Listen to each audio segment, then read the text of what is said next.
Hello, everyone. Welcome back. Jeff Tesch from RCN Capital here, along with Rick Sharga for our monthly update on all things housing related. And we have a special guest, Mike Simonsen, Chief Economist at Compass. Pleasure to have you on board, Mike. Great to be here, Jeff. So, as always, Rick, we have no shortage of topics to talk about this go around. A lot going on in the housing market this time of year, Jeff. Some of it good, some of it less good, and nobody I can think of better than Mike to join us to talk about all those things. Yeah, so let's get right into it. We're halfway through the year.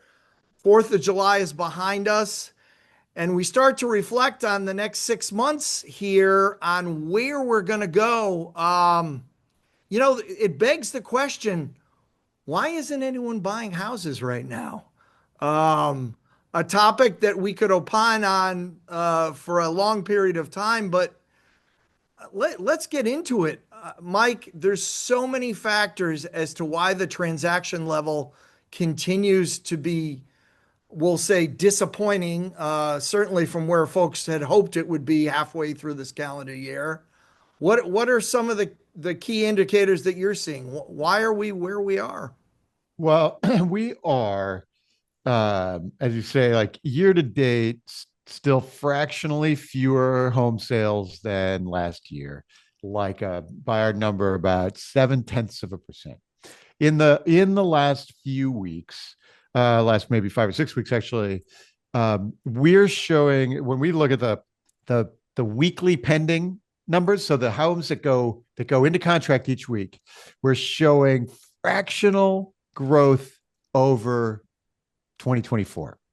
At this moment in July and August of 24, we're actually the worst times. It was mortgage rates had peaked. And so we have the easiest comps of the year are in July and August. So the good news is that, the headlines will probably show, you'll probably see some of the headlines say July home sales ticked up from last year. You'll probably see that, even though it's like, that's really, we're, digging through the cloud hard to find the silver lining there. But that's what you'll probably see. Of course, mortgage rates stayed higher for longer than we've expected all year. And it's actually at 6.8 or so right now for the 30-year fix. It's in the range where we expected all year. But it hasn't yet even approached 6. And it hasn't, we haven't seen any window of like buyer opportunity at all this year. And so there's really been no opportunity for any little surge in sales. Last year, that surge, that dip happened in September, and it actually elevated sales in the fourth quarter as a little hangover of that quick dip down towards 6%. And we haven't had it at all this year. So, right now we got September and July and August, which are easy comp months. But then starting later in September, October, fourth quarter, they're actually going to be harder again because sales picked up a little bit in the fourth quarter last year. So if rates stay, in the upper 6s, if we get the wrong combination of economic news and they push above 7, like it's going to continue to be painful in terms of those numbers. If we get lucky and, inflation comes in light and job losses look like they're ticking up, so the economy looks like slowing. If we get lucky, the combination of factors pushes us down closer to 6%, 6.1, something like that. That I think there's still some buyers sitting on the sidelines who will be very happy about that and would take some action. And that might change the momentum a little bit. If that stays persistent, then we could get some, end of the year growth on home sales versus 2024. But there's definitely some pent-up demand. You talked about a dip in mortgage rates. We saw a very modest dip in June this year, not down to 6, but down to maybe 6.5, 6.6. And we saw a flood of purchase loan applications. Yep.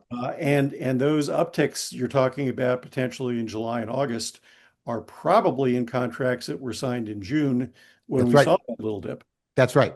So when we look at the pendings, we look at the weekly pendings, it takes 30, 40 days in contract. So if it goes pending now, that's an August sale. Some of them are July, August, mostly August, and some are September. And so if the pendings are up, 1% to 2% each week, those help us see sales that are going to happen in the future. The other thing you just said that I think is accurate but ironic is you said if we get lucky and we see weaker job market. That's right. If we get lucky and we have a recession. Yeah. Right? That's right. And then you look at the last week and we've seen 2 out of 3 reports that don't lead to a rate cut. We saw the producer price index come in flat, which was below expectation by the economists. We saw unemployment go down rather than up. And that's in spite of the federal government not doing any hiring. And the one that we did see go up a little bit was the CPI, but it didn't go up above expectations. Right. So there's still an argument that economists could make that the Fed should stand pat for the time being. But I have to ask you a question, Mike. Does it even matter if the Fed reduces the Fed funds rate from a mortgage perspective? The last time they did it was last September. And rates actually went up after they cut the Fed funds rate, and mortgages are really tied into the bond market. It's not the Fed. That's exactly right. And, sometimes the Fed is acting on similar data that the bond market is. And, it is weird to say if we're lucky and we get a recession, we'll have mortgage rates come down. It is ironic that we have to say that. But what's interesting there, I think, is that if the Fed cuts, because of political pressure, the bond market hates that. Yep. And then mortgage rates are going to go up.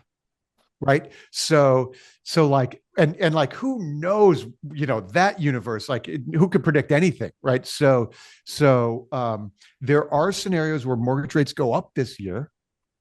But if we're lucky, we have a few things that are kind of working in our favor with rates, which would be the spread between the 10-year and the 30-year compressing a little bit. Right. So there Finally. are some things. Yeah. Finally, some things that could get us to that a scenario closer to 6%. And I think you're right. We saw we see the mortgage applications have been up 10 to 20% more mortgage applications on the purchase side than a year ago. But home purchase, like the sales, the pendings are only up 1 to 2%. And so, what's driving that? And it seems to me like one of the factors there is that we have fewer cash buyers this year, which means for the same number of home sales, we have a lot more mortgages. It could also mean higher rates of borrowers getting declined. And I'd ask Jeff about that. Do we see rejections higher? Yeah, and the rejections typically, because we're investor-centric based, so most of our loans are either going to be a DSCR rental property, right, or a buy, fix, and sell. So for apples to apples, let's talk about DSCR, right? So why is a borrower getting rejected? Well, typically, most of our borrowers are very well qualified. They own investment properties. The reason they would get rejected is because the asset is no longer penciling out. Those rents that were rising, that that landlords have enjoyed since COVID, rising rents, have pretty much flattened out, especially in some geographies more than others. And then housing prices really haven't dipped. So that profile of that investment property that was always getting bailed out by rising rents has sort of come to an end. And that's where the rejections are coming in, not so much for the guarantor. Yeah, that's really interesting. And we can see that in the rental data that, from the view I have with the Altos research data is that we see single family home rents across the country down about 1% this year, negative year over year. Yep. And that's, a national average. So some markets more than others, but I could see that as an impact. And it'd be fascinating to see if that turns around next year.